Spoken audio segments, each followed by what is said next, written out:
Sound that is the Unfiltered band. It means, yes, another episode of Unfiltered, yet this one, as they say, like the four questions, not like any other night or day. It's the MLB postseason, and it begins right now. Welcome on board. You could jump on board the Unfiltered Revolution anytime. All you got to do is get me on Twitter, at Casey Stern, jump into the bio, and get onto the YouTube channel.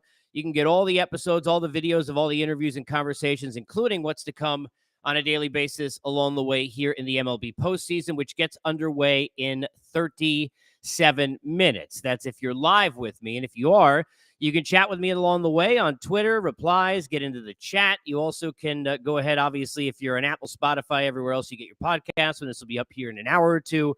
Get to me at Casey Stern with any responses, reactions, predictions, and more. I said this yesterday in Twitter, and I'll say it now verbally. Predictions in the postseason in this sport, covering this almost 20 years. You are an ass if you go chalk. You're an idiot if you don't. Regardless, you're going to be made to look foolish. So I'll try and be foolish with you and give you my predictions of where I am along the way. Look, these are things, for the Met fans. This is not, I'm not going to give you what I want to happen. This is, supposed to be reality of at least what I think. And in some cases, maybe I'll be right. In others, maybe I hope I'm wrong. Regardless, I'll give you what I got. Give me your predictions. Who do you think is going to get to the World Series, come out of the American League and the National League? Who wins it? How many games? Get me right now at Casey Stern.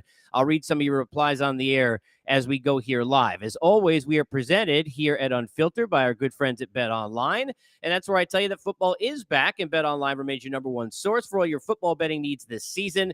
Latest odds, matchup info, player news, and game trends is your continued source for all sports wagering info. Bet Online features live betting, free contests, live scores, giveaways all season long. It's always the fastest and easiest way to bet all your favorite sports and events like MLB, MMA, tennis, boxing, and even golf. Just head over to betonline.ag. BetOnline.ag. Join and receive your 100% welcome bonus with your first deposit. Make sure to use this promo code. It's BELIEVE, B-L-E-A-V, to receive all your rewards. 100% of a welcome bonus. Promo code BELIEVE, B-L-E-A-V. BetOnline, where the game starts as we get started. And again, we'll follow suit. The rosters are, I say trickling in because normally they just get dumped, and it was supposed to be in by 10 o'clock this morning, local time, wherever the teams were playing. And now, the Mets are unveiling them like, we're watching Woj steal draft picks before they come out. So, obviously only in Met fashion that will happen that way. But that begins the bit of news that came out, at least so far, assuming it is correct. And I haven't seen the full roster. I'm keeping posted on it as you are as we go here live. But Starling Marte on the roster. Now, is he on the roster because they feel like if they need to, they can, give him a pinch hit AB? Is he on the roster because Terrence Gore would get a spot, so they give Marte a spot where he can go ahead and pinch run if needed and maybe hope that in the next couple of days he can be ready to get an at-bat? In an emergency situation, he could play the field because he's gripping the ball better than he's hitting. You never know.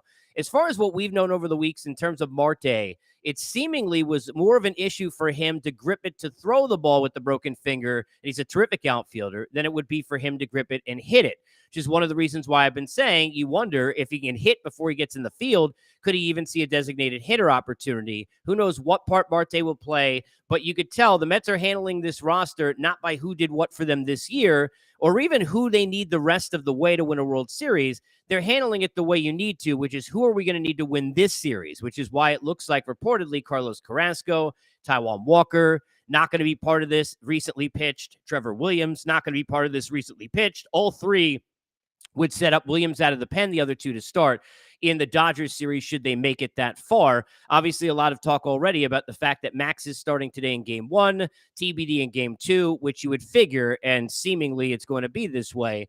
It'll be Jacob deGrom if they lose Game 1 to try and bring things even and extend it, and then Bassett in Game 3. And it'll be Bassett in Game 2 if they don't need to go deGrom, if they win Game 1. And then obviously if Bassett does not do that and they're even, then it would be deGrom with the season on the line in Game 3. The attempt to be that you could, sit there and win the first two games and have him be set up for Game 1 of the next series with the Dodgers. Want to be fair and explain this part to you that I don't think people talk about enough. Everybody's thinking about, Buck being cute in this situation if you're a Met fan, but I think this is much more about the blister.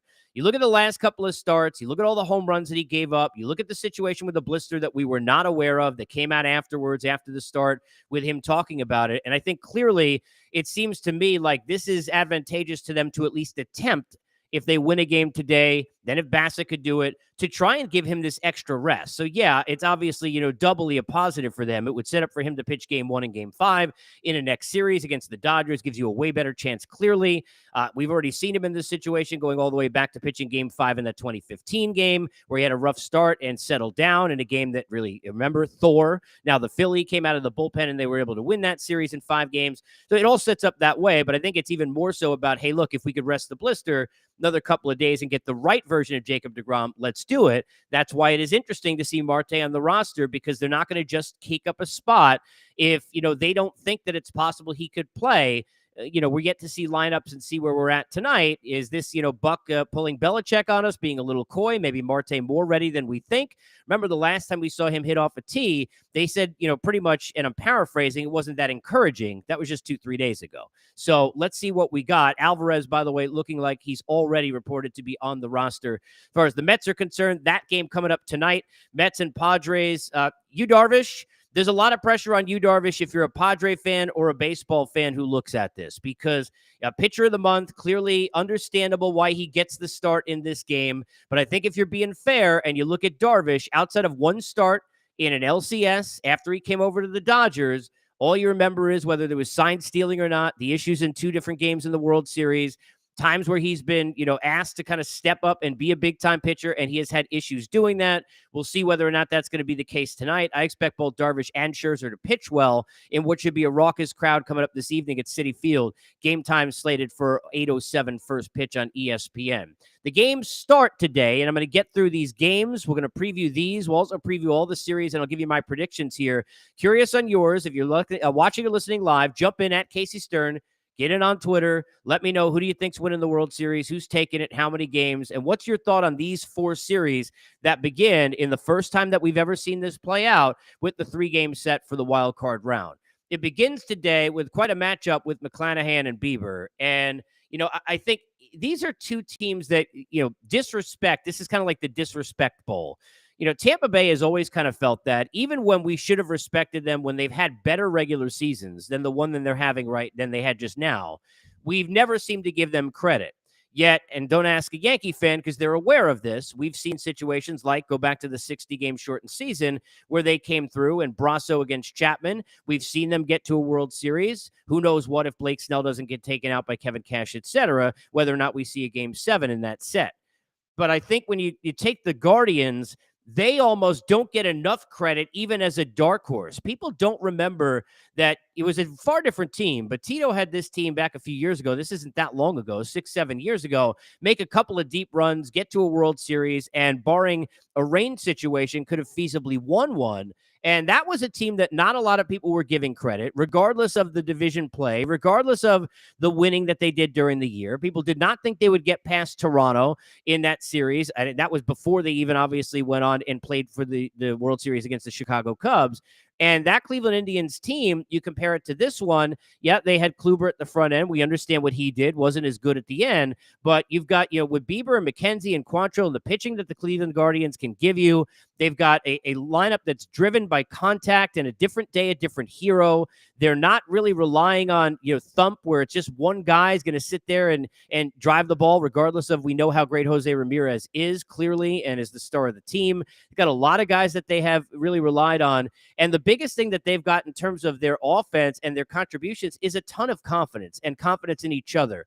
And I was sitting there during those games, during that stage in Cleveland, and regardless of what you say about their attendance during the regular season, regardless of what issues you have with it, when it comes down to the postseason, that's a pretty raucous environment. Should be a great home field crowd coming up. This advantage here for them in these 3 games, including coming up this afternoon with this start now just scheduled to be just about 28 minutes from now as we speak here live on Unfiltered. Again, welcome to all of you belated who are here on Apple, Spotify, and everywhere else you get your podcast, to Unfiltered, presented by our good friends at Bet Online. In that series, just to kind of give you a prediction, first of all, picking a 3-game set is so difficult. Go ask a Met fan, and Pete Alonso referencing it yesterday, getting swept by the Cubs. Go ask any fan of a bad team who sat there and beat a good team. And look, the Dodgers lost some series this year, as unbelievable as that seems, with the way they played. The Astros lost some big series, as unbelievable as that seems. And when you're rooting for the bad team that wins those sets, you almost don't understand. Like, how do we play these this well in 3 games and we can't figure it out? Baseball is a funny thing. A 5-game series is too short to tell which is a better team. It doesn't give you an idea fully of the depth and what that team as a roster and that kind of cream rises to the top, right, brings to the table after 162.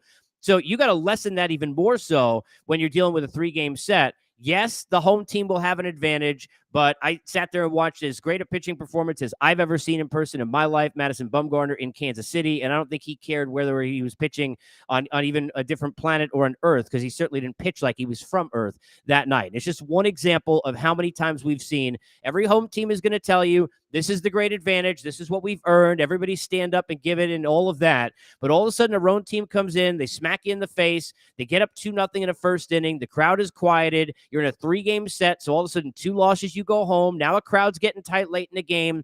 Now there's hugs and handshakes and all that and high fives, and you're 1 game away from winning on the road. You don't care where you're playing anymore. So that's how quickly all of the momentum can shift for some of these road teams, including obviously, first and foremost today, when you look at the likes of Tampa Bay, of Philadelphia, of San Diego, and of Seattle. But in this series, I've got Cleveland. I think the Guardians will help Yankee fans out who want nothing to do with the Rays, clearly. And I talked about that yesterday with Mark Feinsand, who was my guest. Regardless of whether or not the Guardians, and they have been a better team this year than the Tampa Bay Rays, there is absolutely nobody, and I mean nobody, who is rooting for the Yankees and probably deep down who plays for the Yankees, who wants to go to the Trop or have anything to do with being in a situation where you are sitting there and you've got to go ahead and go win games against that Tampa team that has just found a way to beat the Yankees time and time again when it has mattered. I'm going Guardians in this series. Philadelphia Phillies, look, jokes aside, their fundamentals have not been good. Their defense has been bad. They seem to do a lot of things within the margins that are not good. And one of the problems you have in the postseason when you're trying to win in this sport and you're trying to beat a better team, you need a couple of things. One is dominant starting pitching, because that evens that tide and those tables, right, and that pendulum very, very quickly. And you could shut down bats. We've seen it in the postseason, and even in October, people. Great pitching will stop great hitting. So you need that. The other thing you need is clearly, absolutely, without a doubt, to play good fundamental baseball. What are we talking about? Not just defense and hitting cutoff men, but runner at third, less than 2 outs, finding a way to get a fly ball, hitting to the right side of the field, whether you're sacrificing yourself or not to get runners over in big spots. Those kind of things, they matter within the margins much more in October. And the Phillies have been bad at literally seemingly all of those things, if we're being fair, over the course of the season. That's the biggest issue I have, because the frontline pitching end of it, they have. When you look at Wheeler and Nola, who was just absolutely brilliant in his last time out that we saw him in the regular season, these are guys who absolutely could deal. They can get big outs. And even with the Cardinal lineup that'll feature Albert Pujols hitting second today, you got Arenado, Goldie, who we know is hit or miss. He was hot all season, seemingly a giveaway for him for the MVP, and then he had a lot of struggles late down the stretch. Can he get hot again?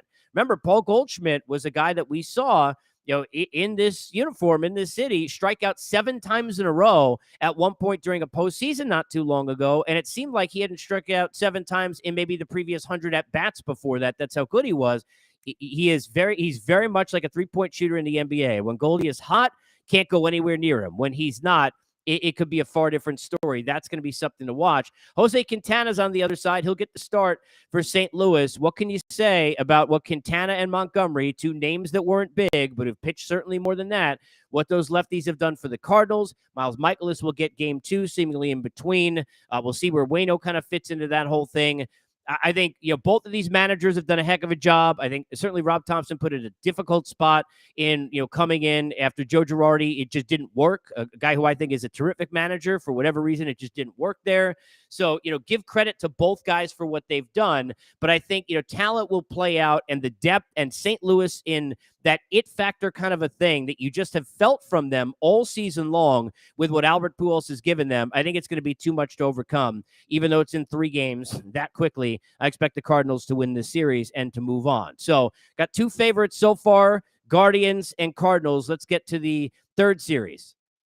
Luis Castillo earned the contract that he's gotten. He's been great since the pickup. The Mariners did a heck of a job when the Yankees, among others, and certainly at the forefront, were fighting with them at the trade deadline to go get his services. What he has done to add to and build what already was a deepening rotation. Obviously, the Robbie Ray Revenge series here. You've got all kinds of different things when you think about all the young arms that they have out there that they put out, not only as starters, but in the bullpen. We know what J-Rod Julio Rodriguez has done during the year. I think both of these teams are dangerous in their own way. They're in the wrong side of the bracket. I'm not going to say that the Yankees are a team that is entirely vulnerable because, to be fair, if we're looking at it in terms of what have you done for me lately, Severino was brilliant, Cortez brilliant, Garrett Cole, certainly we know what he's capable of doing. I don't know what they're going to do in the back end of the bullpen, but if their offense continues to come in bunches, Stanton has looked healthier, further away from the injury, Anthony Rizzo back in the lineup. We know what Gleyber Torres is capable of. Guys like Cabrera giving them all that they need in terms of those catalyst kind of ABs and moments. The Yankees look a lot better than even, that's how quickly baseball changes, right? Look a lot better than even 3 weeks ago.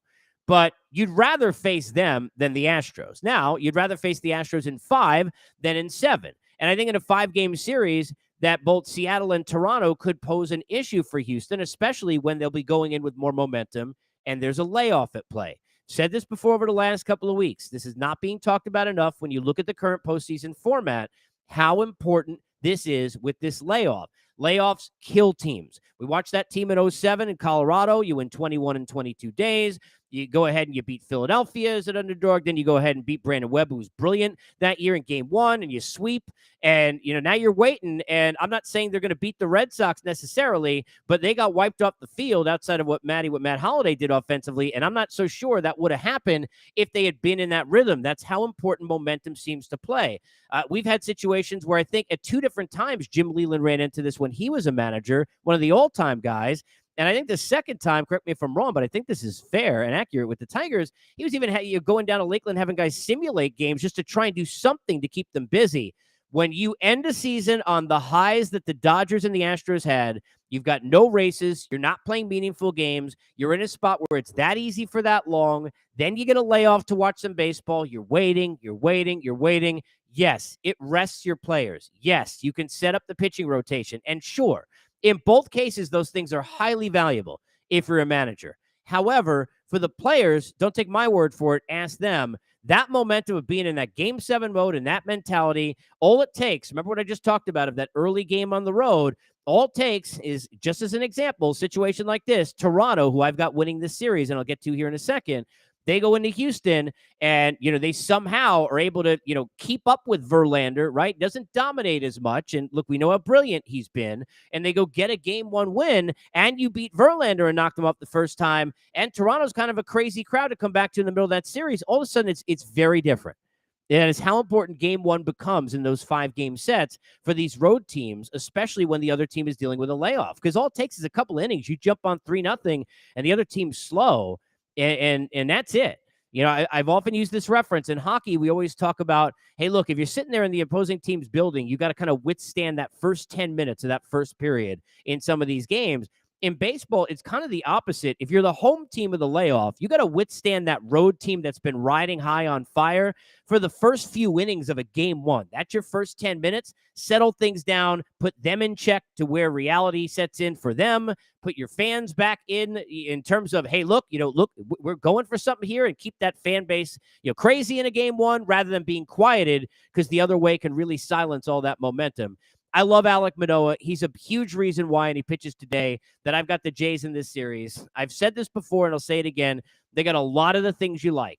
No, I don't know necessarily what I'm getting from Stripling in a start in a postseason. You never seem to know, regardless of the stuff, what you're getting out of Barrios. The middle of their bullpen is a question mark for me with some of the guys they have, getting to Romano, who's been brilliant. But when you think about the high end, you got high end in Manoah. You got high end in Gosman, you got high end in Romano, you got guys who can get swings and misses, get outs from the best hitters, all those things. You got a Springer in a revenge series against Houston, perhaps, if they can get past these first three. You've got a guy in Bo Bichette who carried him over the second half. Guys like Vladdy and Teoscar Hernandez and others who can. They've got everything that you need to be dangerous. They won a bunch of games down the stretch. They were way better in the final 6 to 8 weeks than people gave them credit for. Weren't paying a lot of attention because we knew they'd get a wild card. They weren't going to get a division. So, yeah, there were a couple of series here and there against Tampa Bay that were meaningful. But overall, people kind of discounted and I think, played back on them a little bit. But they are a problem. And I'll say this, and I'll put this out there because I'll be kicking myself. I've got the Astros winning the World Series, and I'll get to all the predictions, right? And I've got them beating Toronto, who I think they'll face in the next round. But I was really, really, really, really close to taking Toronto in that 5-game set. I think Houston is the best team overall, but I think when you combine the layoff and the 5-game set, everybody's vulnerable in some way. And, forget about the fact that Toronto was 4-2 against Houston this year. It really doesn't matter. I often reference 88 just because it was painful for me. Mets win 11 out of 12, and then Earl Hershiser and Mike Scioscia send them home, so it doesn't matter.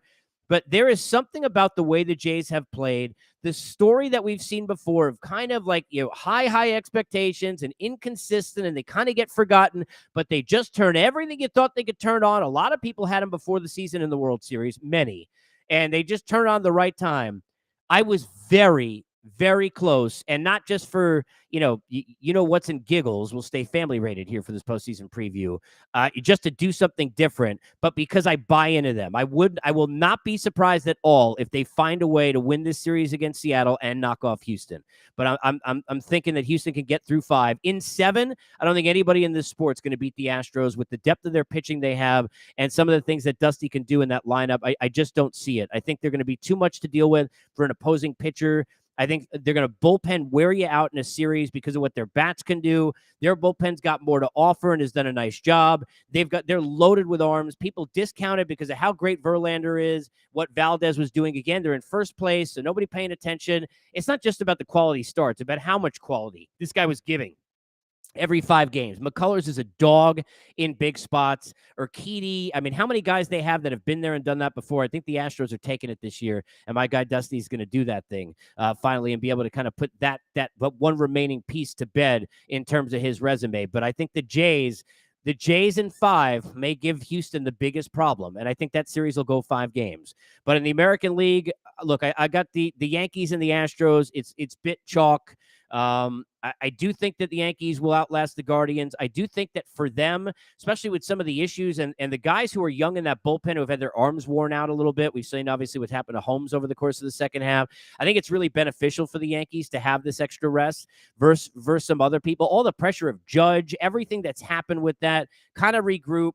Lick their wounds a little bit, revel in the fact that, hey, look, you had the kind of season you did, shake off all the history stuff and everything else that people were chasing and looking into instead of paying attention to that team and get after it. And I really, truly believe that the Yankees have a chance to do some real damage in the postseason. It wouldn't surprise me if they went to the World Series. It wouldn't surprise me if they won it. I do think Garrett Cole will step up. And I think that people, when they look at Cortez, need to realize how dominant this dude could be. No, he's never been here before. Severino in the last start, I love what I saw out of that. I can't pick teams with bullpen questions the level of they have to go win a World Series, so I got Houston knocking them off. But if the pieces came together, then maybe. And remember, just a couple of references of how pieces can come together at the last second in a postseason, because it wouldn't be the first time that that's happened. I remember Tony La Russa, and all the best to him and his health as he moves forward. I remember a situation where I joked with him, talking to him on the field right after they won the World Series, asking him if he was ready now to name Jason Mott the closer, a guy who was not the closer. And they had Franklin, and I can't even remember how many others that had been so beforehand and were sort of mixing and matching, and Tony made him the guy, and it works. Go ask people here in Atlanta where I live how much they trusted and lack thereof Will Smith a year ago at this time. Then go look what he did in the postseason. These things have happened before. The Dodgers didn't expect that Urias would be the guy that they would lean on in that 3-inning spot to go ahead and win a World Series. I remember being in Houston and sitting right behind, actually, Brad Peacock's family when he had that 3-inning performance. Nobody expected out of him when Ken Giles was supposed to be ... and wasn't. So These things can come together. It can for the Yankees. I'm not picking it, though. So I got Astros over Yankees. I got the Astros in the World Series in the American League. Let's get to the National League side and start with this series here with the Mets and the Padres.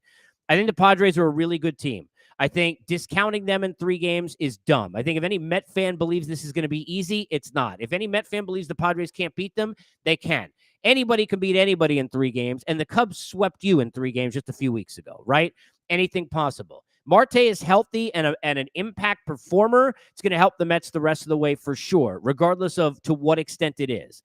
Alvarez, we saw it look better, obviously, in the final ABs of the season. We'll see whether or not he can get lightning in a bottle and do something. Remember, going back to Houston, even though it was far earlier in the regular season, he had already proved his pedigree at the big league level. Remember Yordan Alvarez during the World Series, and to me, first and foremost, the adjustments he made, if you recall, and go check the numbers, he's something like 1 for 21 before he went 7 for his next 11 in the World Series. So maybe last name is the same. Situation different, came on later, a little bit unfair.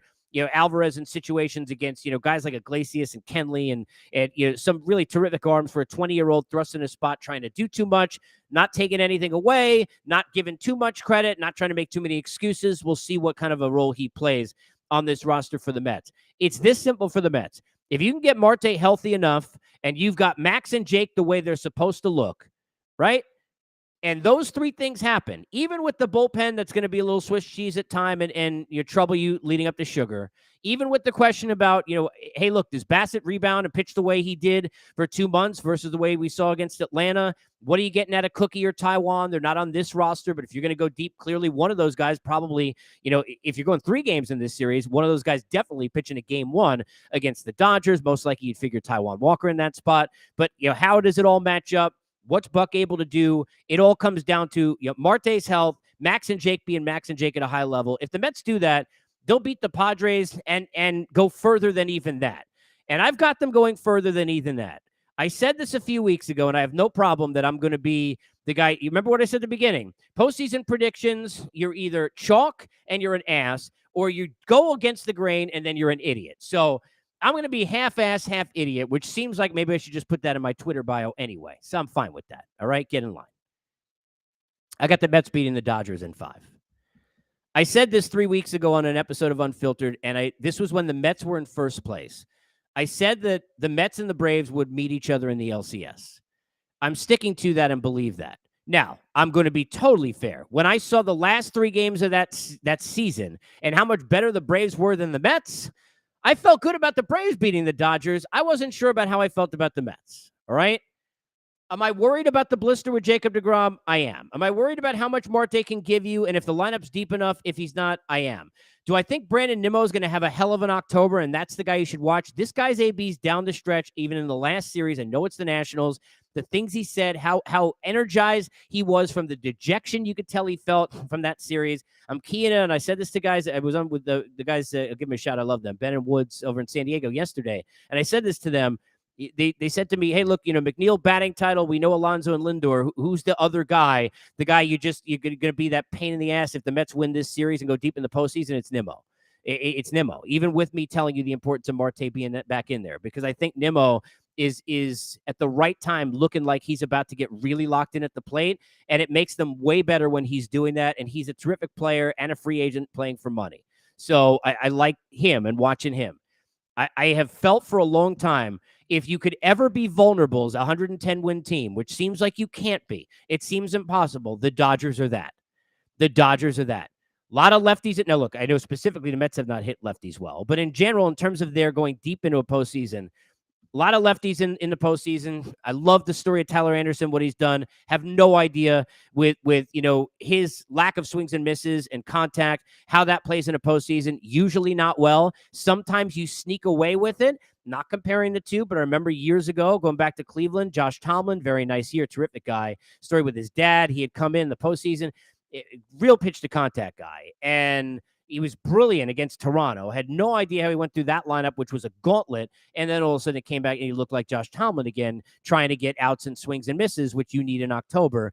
I wonder about that. The bullpen and not knowing where you're going to go in an eighth and ninth inning, that usually creates more problems than it does help. That's not because I think the save is the most important stat. It's not because I don't understand, because I do, the importance of, high leverage situations and matchups. And the Dodgers are as good as that at that as anybody. But they also sometimes are paralysis by analysis, and it gets them into trouble. And I wouldn't be surprised, because they have to do so much in the bullpen, if Doc, whether orders from above or not, gets into a situation, whether it's a starter out of the pen. Remember, go back to, this is a few years ago when the Nationals won in 2019. I still remember Clayton Kershaw with inherited runners getting Adam Eaton to get out of an inning. And I'm like, oh my God, that's amazing. What a moment for him. And then all of a sudden there he is against Rendon and Soto to start the next inning. And you found out, which he admitted after the game, that they already had told him, like an all-star game. And if you remember, this is true, the order of who's going to pitch in that game. Like, you can't handle things that way. The Dodgers overmanage, not Doc,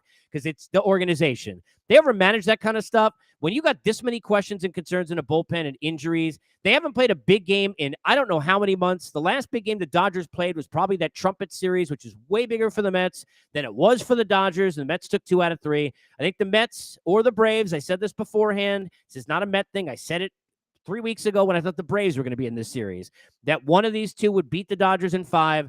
I got the Mets beating the Dodgers in 5. And now the bad news for the Met fans.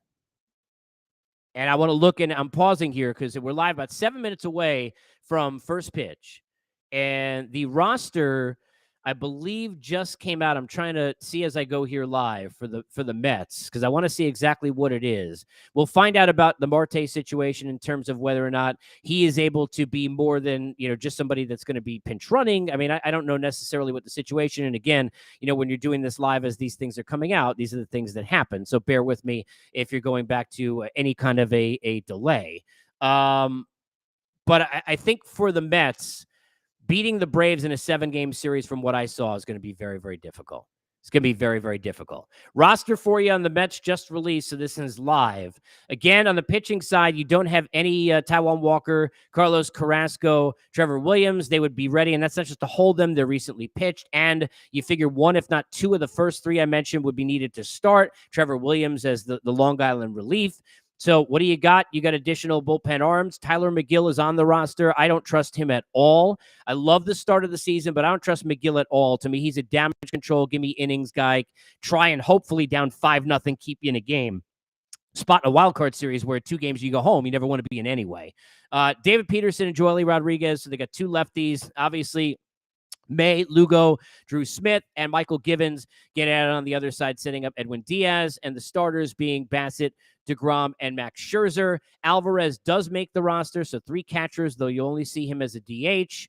Darren Ruff is on the roster. Starling Marte and Terrence Gore are on the roster. Why is this important? If Gore was off the roster and Marte was in the wild card roster, you can make a case. Okay, well, maybe they're going to put Marte on instead of Gore, figuring he can run if they get into a Gore-like spot in game 1 or 2, and maybe by game 3, he can give me an at-bat, give me a start, scare you that he's on the bench, make you do something as a manager. They're not playing with 2 spots being used. With him getting a spot instead of Naquin, with him being an additional outfielder, Starling Marte, you would figure, and we'll see, but you would figure that might mean that we had Buck being a little coy, and maybe we're going to get Marte in the lineup here for one of these first couple of games, which makes the Mets a way, way better team. Do I think it's good enough to beat the Braves in 7? I don't. I think you'll have Spencer Strider healthy by then.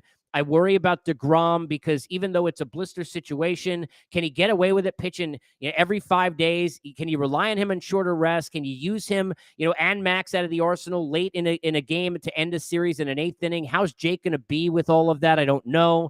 I worry a bit about their depth guys in Carrasco and Taijuan, who did not have good stretch runs if they have to pitch early in too many series, and eventually they're going to really need to be used because you can't overuse Jake, and you got to be careful. So this is not Max and Steven Strasburg even a couple of years ago and riding them that way in a series like that against Atlanta. The Braves just have the boogaboo on the Mets. They have, and I'm not saying since 1999, I mean this team specifically, they have not been able to win in Atlanta. The Braves took 6 out of 7 of the games that they played here, the final 7 games here in Atlanta this season, and I think the Braves would win that series. So I'm taking the Astros over the Braves in the World Series. And again, giving you what I think, hope I'm wrong. Padres could beat the Mets, they could be gone. The Tampa Bay Rays to go to the World Series. This is the great part about the postseason. What people don't realize, the reason why predictions are crazy about what happens in October is the names are crazy. The Christian Colognes, right? The names that you have no idea, like, how is that guy going to even play any role whatsoever? Terrence Gore running around seemingly in circles when John Lester's got a 7-3 lead in a 7th inning, one of the best big game pitchers of our time, and the Royals weren't picked to do anything. It was, hey, back pat, how the heck do you do? Go home in 9 more outs, and they not only went home, but they went all the way without Bumgarner, would have won the first of 2 World Series. That is what is great about the postseason. You don't know whether or not it's going to be a roster issue, an injury, a rain situation like Cleveland, Chicago, I mentioned before. Enjoy the postseason. We are literally less than 2 minutes away from first pitch of the best time every year, every time. This is October. This has been Unfiltered, presented by